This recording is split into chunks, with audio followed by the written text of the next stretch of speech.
Mesdames, Messieurs, chers Vintabrenais, vous aurez le 23 mars prochain, dans moins d'un mois, la responsabilité d'élire la nouvelle équipe qui présidera aux destinées de notre commune. Cette élection municipale est une élection très importante car elle va engager pour les 6 années à venir le village et les services publics de la commune. Cette période est une période importante, mais c'est aussi une occasion de revenir sur le bilan. Le bilan dont nous sommes fiers, l'équipe municipale, la liste Vintabren à cœur et moi-même, la majorité municipale, fiers d'un bilan qui, même s'il est décrié par nos adversaires, après tout c'est le jeu de la démocratie, qui est un bilan dont nous sommes très fiers parce qu'il a vraiment un caractère tout à fait exceptionnel, notamment dans les investissements que nous avons réalisés sur la commune et qui ont fait que Vintabren est aujourd'hui l'une des communes probablement les plus équipées, les plus modernes des villages du Pays d'Aix. Je ne rentrerai pas dans un détail précis, la liste serait trop longue pour vous énumérer ici aujourd'hui le bilan de cette mandature et les très nombreux projets qui ont vu le jour en termes d'éducation, d'embellissement de la commune, en termes d'équipements structurants, en termes de gestion administrative, financière, en termes de services publics, bref, une politique pendant 6 ans qui fait qu'aujourd'hui nous avons réussi le pari de la modernité tout en préservant ce qui vous tient le plus à cœur, c'est-à-dire le cadre de vie de Vintabren. Et puis, la commune s'est construite grâce aussi à cette concertation que nous avons établie avec vous, les très nombreuses réunions de quartier auxquelles je me suis rendu le samedi matin, dans une ambiance toujours très conviviale, avec des propositions très constructives, qui ont fait que nous avons avancé avec vous et grâce à vous. Et parmi mes préoccupations, qui sont aussi vos préoccupations, au premier rang de ces préoccupations, il y a la sécurité. Car contrairement aux déclarations du ministre de l'Intérieur, déclarations que je considère comme mensongères, déplacées, la délinquance en France a augmenté de manière très significative. Je ne citerai comme exemple la commune de Vintabren, comme d'autres villages, qui ont vu ces 2 dernières années une recrudescence des cambriolages. C'est pourquoi j'ai décidé de mobiliser tous les moyens qui seront à ma disposition pour faire en sorte que les cambrioleurs, les voyous se sentent traqués à Vintabren et que nous puissions ensemble faire de ce territoire un territoire protégé de ces criminels qui viennent faire beaucoup de mal aux familles de la commune. Ce combat, je le mènerai avec la gendarmerie nationale, la police municipale, et dans le cadre aussi d'un dispositif dont je vous ai parlé, qui est le dispositif de citoyens vigilants, que vous retrouverez dans mon programme plus en détail, parce que je veux que Vintabren soit une commune tranquille. Il faut véritablement que nous nous mobilisions tous ensemble pour faire en sorte que cet objectif de sécurité et de tranquillité publique soit un objectif rempli.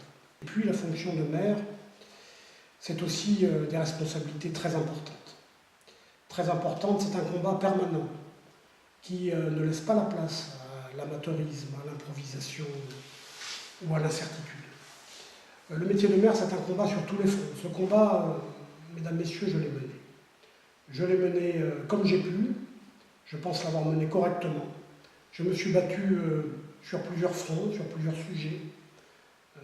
Je ne les résumerai pas tous, mais combat pour sauvegarder notre environnement, combat pour la sécurité, combat contre cette métropole inacceptable que le gouvernement veut nous imposer à marche forcée et qui fera de Vintabren une banlieue de Marseille dans les décennies à venir, qui supprimera toutes les prérogatives du maire et du conseil municipal et qui fera en sorte que, lorsque vous voudrez déposer un permis de construire, eh bien vous serez contraint d'aller prendre rendez-vous avec un fonctionnaire de la métropole marseillaise pour faire valoir vos droits.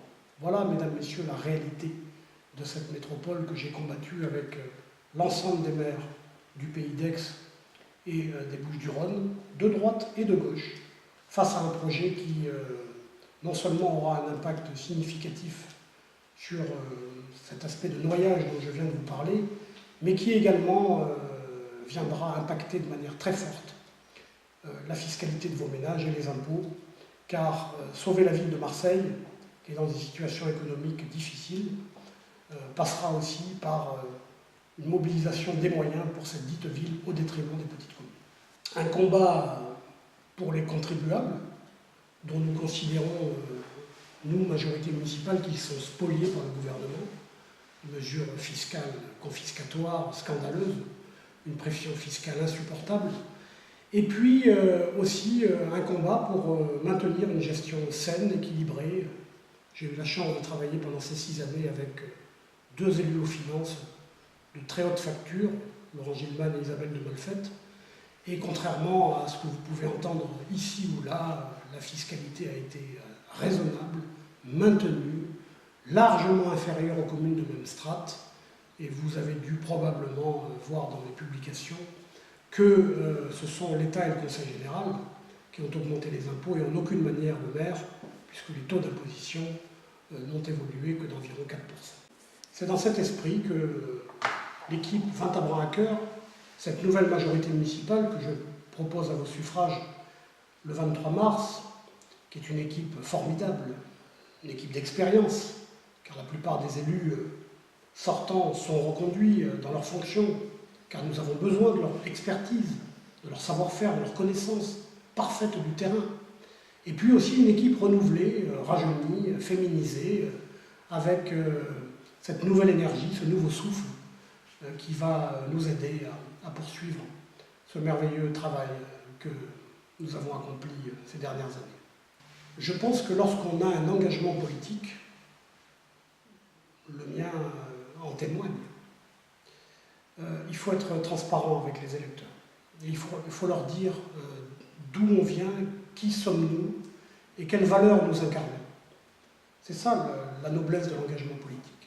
Et trop souvent, nous avons eu à être en rivalité avec des listes qui se réclamaient apolitiques, mais qui en réalité étaient des listes de gauche, ou même parfois des listes d'extrême gauche. Le débat est ouvert à Ventabren et les Ventabrenais choisiront en connaissance de cause. Quoi qu'il en soit, il est bien évident que je me plierai au verdict des urnes, car il n'y a que vous qui puissiez choisir la destinée de Ventabren ou le destin de Ventabren. Comme à chaque campagne électorale depuis 2001, nous avons l'habitude. Vous savez, les campagnes électorales, c'est difficile. C'est difficile parce qu'il y a beaucoup de calomnies, beaucoup de désinformation, beaucoup d'agressivité. Et je ne voudrais pas tomber dans ce piège, j'y suis déjà tombé. Et je voudrais vous dire que la majorité municipale se refuse d'alimenter ces polémiques stériles, ces tracts, ces diffusions d'informations nauséabondes qui en réalité n'ont qu'un effet, c'est de détourner les citoyens de la politique. C'est pas ce que nous voulons une campagne digne. Nous voulons évoquer 2 sujets, le sujet politique et le sujet des projets. C'est en tout cas ce que je vous promets de faire. À moins de 30 jours de cette échéance municipale, que j'aborde avec, vous l'avez compris, beaucoup de sérénité et en même temps beaucoup d'enthousiasme et d'espoir. Et au-delà des soutiens politiques très importants que j'ai eu le plaisir de recevoir par des personnalités nationales et locales, des maires, c'est sur vous que je compte, pour faire en sorte que dès le 23 mars, la majorité municipale puisse avoir une victoire forte, déterminante, large, pour faire en sorte que Ventabren reste et devienne le plus beau fleuron du pays d'Aix. Je compte sur vous, j'ai besoin de vous. Merci.